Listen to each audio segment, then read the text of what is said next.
hi to everybody and their neighbor. Welcome back to Gear and Gigs. I'm your host, Jet Stone. So glad you could stop by today.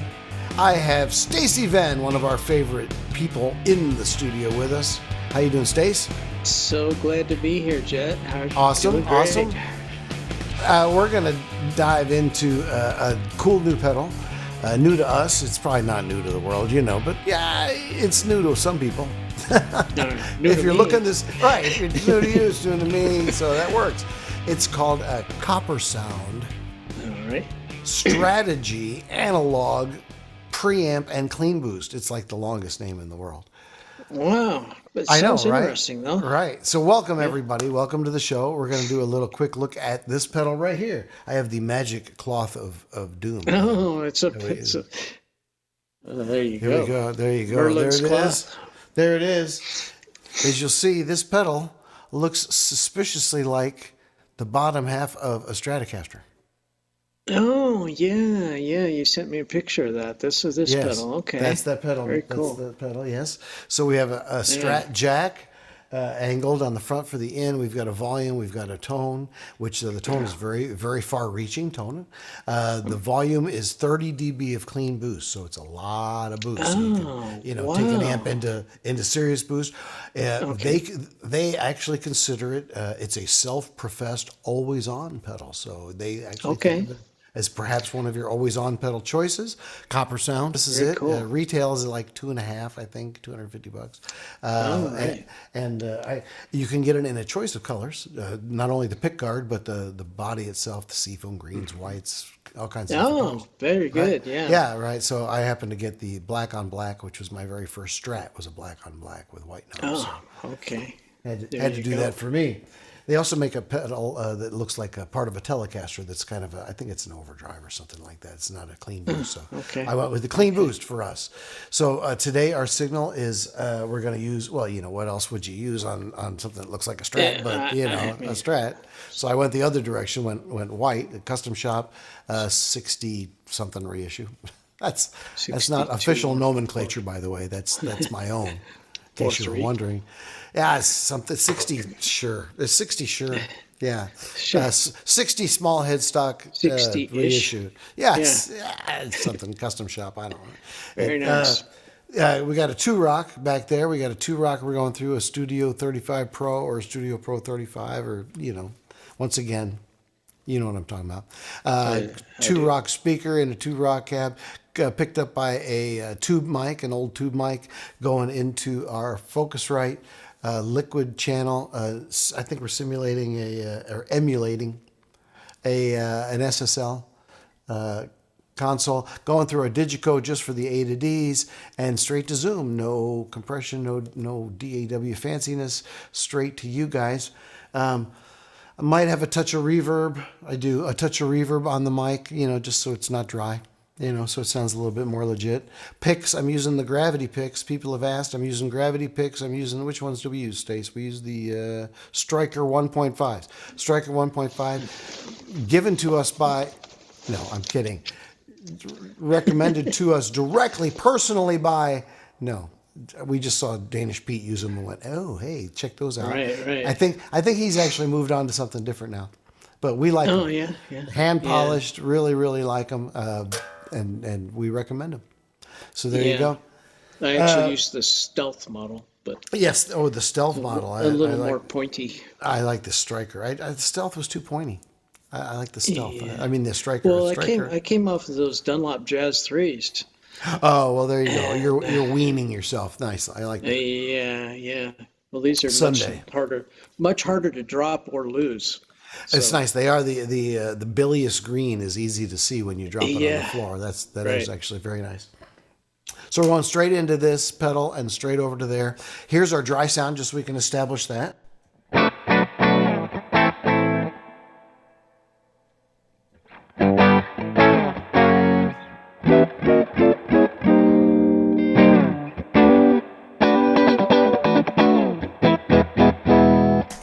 Sound okay? All right, so there we go. All right. So I'll turn it on and I'll roll up the volume. I've got the tone all the way down. I'll get the volume to a decent level, and then I'll roll the tone up to something that sounds legitimate.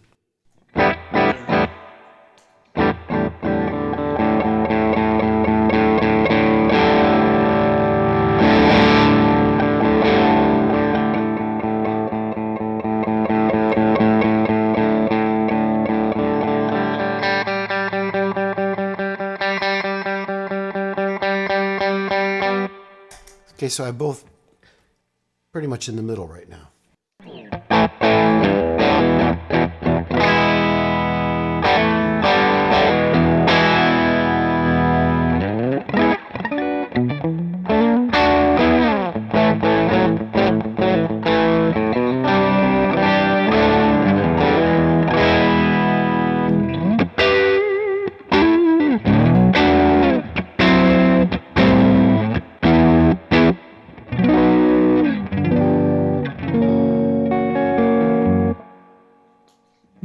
Guitar cleans up nice.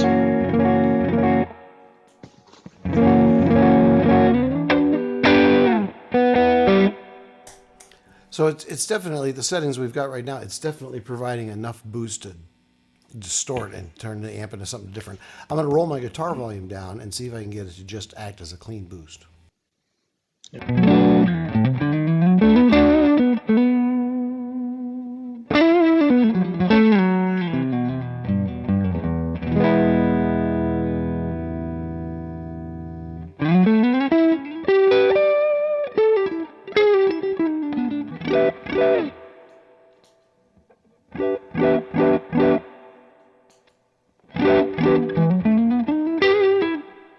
I think I'm going to have to roll off the front end on the amp a little because it's so sensitive that it's just the slightest bit of boost here and it goes into distortion. So let me change the settings on the amp to make up for that. Alrighty. Okay, I think that'll be better. The Okay. amp was just set too high on the front end, and it was just as soon as you added anything to it, basically, it was going into overdrive. So I think this is a little bit better. Here I've got some headroom set up.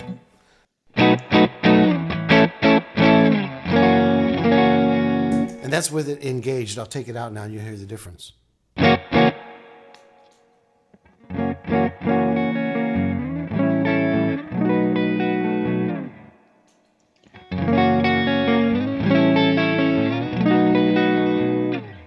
And I think that's probably more in tune with what they were trying to get with the pedal. I'm not full up by any means, so there's a lot more headroom to go. Right. So I'll start messing with the knobs now, but at least that's a better, I think, baseline for us to mess with. Well, yeah, if they're thinking it's an always on thing, that sounds like a good starting spot.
It's a game changer as far as the tone goes. It's like changes everything on how the guitar reacts, how the amp reacts. It's well, what do you think? Well, I've been a pretty long-term fan of the Clapton Boost mid-boost circuit. Oh, sure, yeah. Yeah, that I've put it in other guitars even. I have it in a Jeff Beck Strat right now. That it works out really good. Because, Are you allowed to have a Clapton Boost in a Jeff Beck Strat? I mean, isn't that like a Yardbirds, you don't cross the streams sort of a, are you allowed? Maybe somebody showing up at your door later. I'm not sure. Yeah. I'm not sure that's acceptable. It's questionable whether it's, It's legal, borderline but flux capacitor catastrophe. just call it a Becton. Right? There you go. It's a Becton mod. Nice. Very nice. Yeah. But because of the... If you play it through some sort of a Jimmy Page amp or something, you get the trifecta and you explode and die. Then what are you going to do? Everything you play just sounds like it came from the 60s. At that point, yeah. but no, this looks like it could really sort of fill that situation, right? Where the Clapton boost on the always on thing that's how I have played it, where it's always on just a little bit, and then you kind of give it a twist when you're gonna play a solo or something, right? And this one, about So 3 or 4 at this setting, is still clean. Even if you whack it, it's really clean. But if you take it up to like 7 or 8, you're starting to get some of that grind, a little bit of that. yeah, But it's real natural. yeah, that's It's not that's a good tone. unamp-like. It's very amp-like. Right.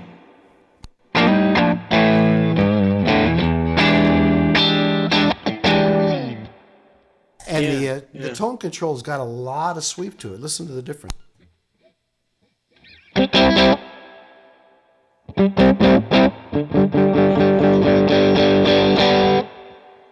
It's almost like this knob is 10 to 20 for your volume, and this knob is 10 to 20 for your tone. It's almost like you get a whole other guitar's worth of tone and volume. Right. Yeah. Well, how hard is it to adjust, like on the fly? Can you do it with your tootsies on your big Well, old They're booted foot? Stratocaster knobs. I assume since they're Stratocaster knobs, you could put any knobs you wanted on there. But Right. it's the volume is near. Well, they're both near an edge. The volume is near an edge. You could probably roll it up. I'm sure would get to suggest just buy 2 pedals. And then Yeah. that way you get 2 presets.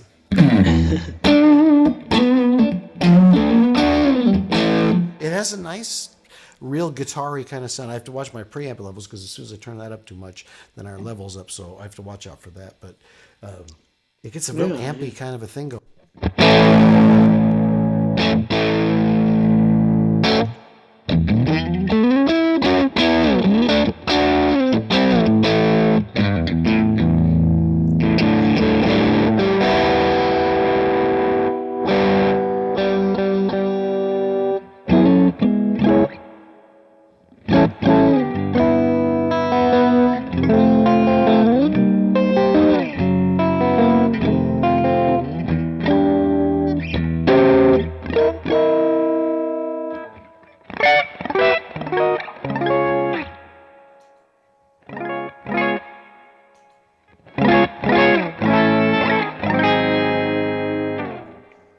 It takes an anemic guitar and makes it big. It takes a Strat, makes it fat.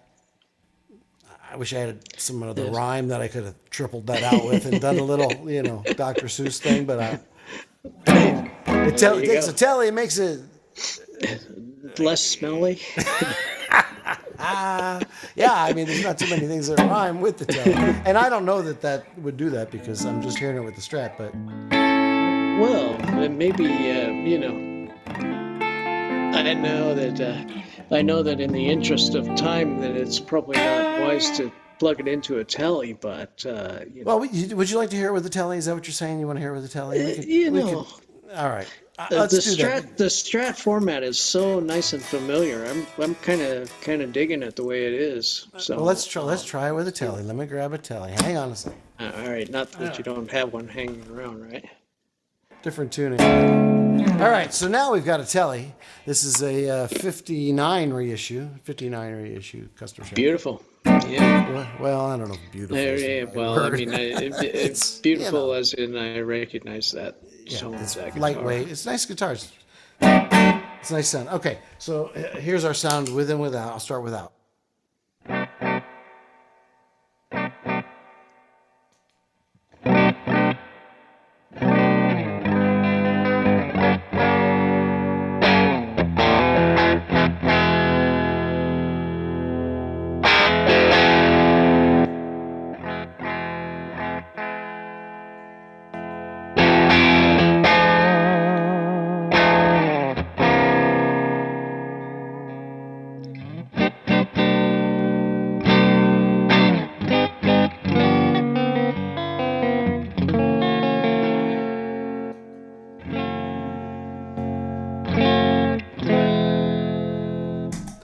Wow. I see a Yeah, difference. yeah. There's a minor difference between on and So off. just a little. It's subtle. I'm not sure if you're hearing it at home, but here we're really hearing a bit of a difference between. And yeah, Yeah, yeah, yeah. it doesn't suck a lot, is what I'm my No, no, official that's very my nice. official Very thoughts on nice. that.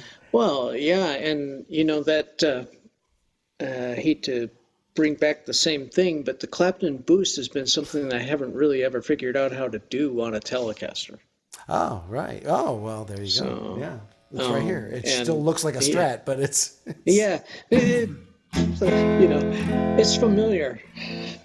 it's beautiful packaging. I mean, it really is very cool. It's very appealing to have the Strat jack going in the top. It's Yeah, fun. It's yeah, fun. Little yeah. pick guard material, and the familiar knobs.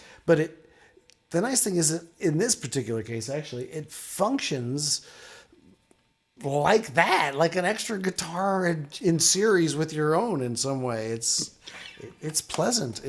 It's just there's no bad sounds. I don't think, is there? I haven't heard one. That's pretty cool.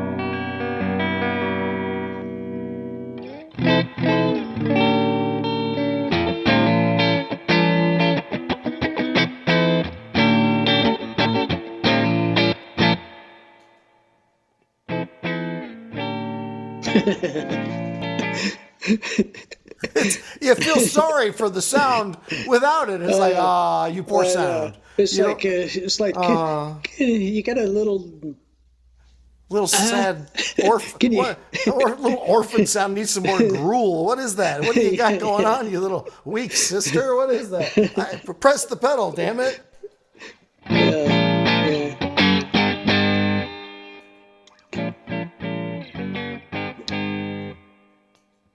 Yeah, you're to the Well, point yeah, of yeah. why wouldn't I bring this? What the whole Yeah, time you're well, playing without it, you're going, well, I could have had why that. wouldn't you leave it on? Right, Yeah, right. it's the V8. I could have had a V8. It's the V8 Yeah, of yeah, pedals. yeah, yeah, yeah. That's right. That's Talk right. about Go always from on. You're like, yeah. the so.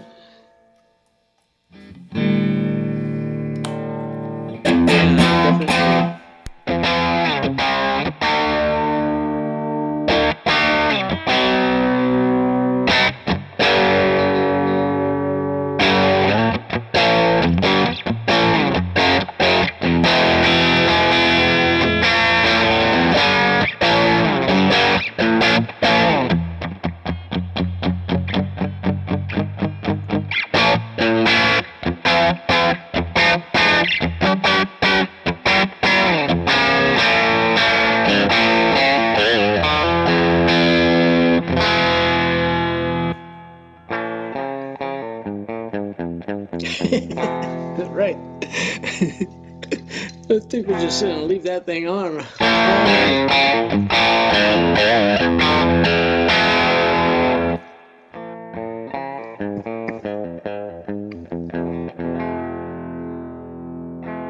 Yep. It's like the Walter Mitty version comes in right after. It's like, what happened? Yeah, yeah. What happened? Yeah, Yeah, I'm we were going so good, and then what? I turned off my Coppersound strategy analog preamp and clean boost. Can you just put it back on, okay? Okay. Okay, the tough part is I don't know if I like it better as a clean boost or as a distortion overdrive because it sounds really good as both. Well, I mean, the thing is because you can't, if you got your Python boot on, you know, you can't twist Which the I knob with would, it. of course, yeah. Not real well. And it would change the level so much at the amp that the preamp that the microphone was going into would need an adjustment. So your sound guy, like I'm, trying to adjust it down here, he wouldn't like that. So it'd be better to have Yeah. two that you switch between, I think. Yeah, so I mean, But it's almost it's in consideration to have two of those and switch between because the distortion on that is really.